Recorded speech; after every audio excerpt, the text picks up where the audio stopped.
High, welcome to my channel. কয়েকদিন থেকেই দিদি ওকে আর আমাকে বলছিল ওর বাড়ি যাওয়ার জন্য। ও বলল আমার অফিস আছে, আমার হবে না, তাই অগত্যা একা আমাকেই যেতে হলো। বাড়ি থেকে একটা টোটো করে বেরিয়ে পড়লাম জিয়াগঞ্জ যাওয়ার জন্য। দেখেছো কত নার্সারি, এই রাস্তাটা সম্পূর্ণ নার্সারিতে ভর্তি। টোটো থেকে নেমে নৌকো করে চলে গেলাম ওই পারে। কিছুটা হেঁটেই দিদির বাড়ি পৌঁছে গেলাম। দিদির বাড়ি পৌঁছে দুপুরের খাওয়া দাওয়া সেরে একটু রেস্ট নিয়ে নিলাম। দিদি বলল বিকেলবেলা একটু জিয়াগঞ্জে ঘুরতে যাবে।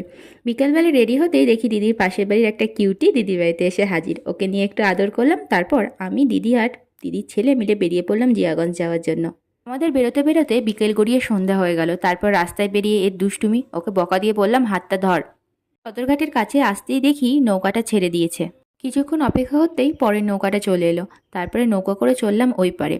ওখানে গিয়ে দেখি সন্ধে আরতির প্রস্তুতি নিচ্ছে, তাই আমরাও কিছুক্ষণ বসে পড়লাম সন্ধে আরতি দেখার জন্য। কিছুক্ষণ অপেক্ষা করতে করতেই দেখি সন্ধ্যা আরতি শুরু করে দিল। আরতি শেষে আরতির তাপ নিয়ে প্রণাম করে আমরা চলে এলাম ফুড প্লাজাগুলোর দিকে। সদরঘাটের ওপর থাকা এই ফুড প্লাজাগুলোতে বিকেলের পর থেকে বেশ ভালোই ভিড় হয়।